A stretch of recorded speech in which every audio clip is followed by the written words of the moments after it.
Friends, അപ്പൊ നിങ്ങൾ dance കളിക്കുന്ന പാവക്കുട്ടിയെ കണ്ടില്ലേ? അതെങ്ങനെയാ ഉണ്ടാക്കുന്നതെന്ന് നമുക്ക് നോക്കാം. Let's go. അയ്യോ, ഞാനേ ആദ്യം തന്നെ നിങ്ങളോട് ഒരു ക്ഷമ ചോദിക്കട്ടെ. ദേ കണ്ടോ, ഞാൻ ഈ പാവ വരയ്ക്കുന്നതിന്റെ സ്റ്റാർട്ടിങ് വീഡിയോ ഓണാക്കാൻ മറന്നുപോയിന്ന്.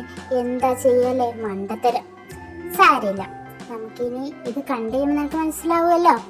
അത് കഴിഞ്ഞത് നമ്മൾ പെൻസിൽ കൊണ്ട് വരച്ചിട്ട് അതിൻ്റെ മുകളിൽ കൂടെ നല്ല രീതിയിൽ നമ്മൾ ഡീറ്റെയിലിംഗ് ആയിട്ട് സ്കെച്ച് കൊണ്ട് വരയ്ക്കുന്നുണ്ട്. കണ്ടോ? നിങ്ങളിത് ഈ പാവ നോക്കി വരച്ചോ. അല്ലെങ്കിൽ നിങ്ങൾ എന്ത് ചെയ്യണം, ഗൂഗിളിലോ പിൻട്രസ്റ്റിലോ കയറി കഴിഞ്ഞാൽ നിങ്ങൾക്ക് നല്ല പാവകളുടെ പിക്സ് കിട്ടും. നിങ്ങളത് കണ്ടെത്തി ഇതുപോലെ ഒരു നല്ല പാവയെ വരയ്ക്കണം. ഇനി നിങ്ങൾക്കറിയില്ലെങ്കിൽ നിങ്ങൾ എന്ത് ചെയ്യണം, നിങ്ങളുടെ അമ്മമാരില്ലേ അവരോട് പറയണം ഒരു നല്ല പാവ വരച്ചു തരാൻ.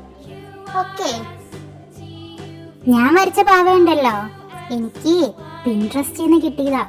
ഞാനത് നല്ല രീതിയിൽ നോക്കി അങ്ങ് വരച്ചെടുത്തു. എന്താല്ലേ, നിങ്ങളും ഇതുപോലെ വരച്ചെടുക്കണം. ഇത് നോക്കിയേ, നമ്മുടെ പാവ ഏകദേശം തീരാറായിട്ടുണ്ട്. എന്ത് ഭംഗി അതിന്റെ ഡ്രസ്സൊക്കെ കണ്ടോ? പക്ഷെ ഇങ്ങനെ കണ്ടിട്ട് കാര്യമുണ്ടോ? ഇല്ല. നമ്മൾ എന്ത് ചെയ്യണം, അതിലേക്ക് നല്ല രീതിയിൽ കളർ ചെയ്യണം. കളർ ചെയ്താലല്ലേ ഡ്രസ്സൊക്കെ നല്ല ഭംഗി ഉണ്ടാവുള്ളൂ. നമ്മൾ സ്കേർട്ടിന് ബ്ലൂ കളറാണ് അടിക്കുന്നത്. ഞാൻ എനിക്കിഷ്ടമുള്ള കളറാണ് അടിക്കുന്നത്. നിങ്ങൾക്ക് ഇഷ്ടമുള്ള കളർ അടിച്ചോ. ഞാൻ ബ്ലൂ കളർ കൊണ്ട് അതിന്റെ ബോയിലും അടിക്കുന്നുണ്ട്.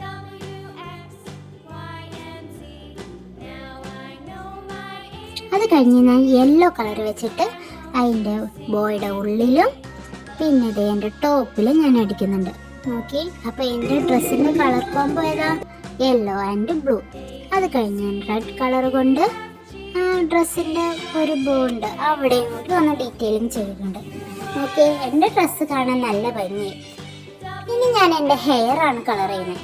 ഞാനേ ബ്ലാക്ക് ഹെയർ അല്ലാട്ടോ സെറ്റ് ചെയ്യുന്നത്, ഞാൻ ബ്രൗൺ കളറിലെ ഹെയർ ആണ് സെറ്റ് ചെയ്യുന്നത്. ഞാൻ ബ്രൗൺ കളർ വെച്ചിട്ട് ഫുള്ള് കളർ ചെയ്ത് കൊടുക്കാൻ പോവാം.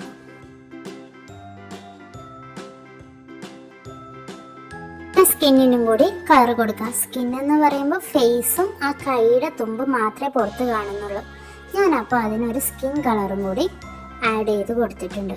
നോക്കി, നിങ്ങൾക്ക് ഇഷ്ടപ്പെട്ട എൻ്റെ പാവയെ? ഇതാണ് എൻ്റെ പാവയുടെ ഫൈനൽ ലുക്ക്. ഞാൻ എന്നിട്ട് ഇതിനെ കട്ട് ചെയ്തെടുക്കാൻ പോവാം. ഇനി നിങ്ങൾ ഒരു പേപ്പറിൽ ഒരു സർക്കിൾ വരയ്ക്കുക, എന്നിട്ട് അത് കട്ട് ചെയ്ത് എടുക്കുക. എന്നിട്ട് ആ സർക്കിളിനെ രണ്ടായിട്ട് മടക്കി വെക്കുക. എന്നിട്ട് അതിലേക്ക് നമ്മൾ പശ തേച്ച് ഈ പാവയെ അതിൻ്റെ മുകളിലേക്ക് ഒട്ടിക്കണം. ഓക്കെ, ഇതുപോലെ കറക്റ്റായിട്ട് ഒട്ടിച്ചു കൊടുക്കുക. ഇതാണ് കേട്ടോ ഫൈനൽ ലുക്ക്. നിങ്ങൾക്ക് എല്ലാവർക്കും ഇഷ്ടപ്പെട്ടോ?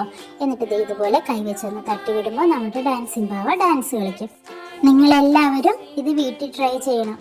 എന്നിട്ട് ഞങ്ങളുടെ ചാനലായ കാക്കിരി പോക്കിരി സബ്സ്ക്രൈബ് ചെയ്യണം. ഓക്കെ.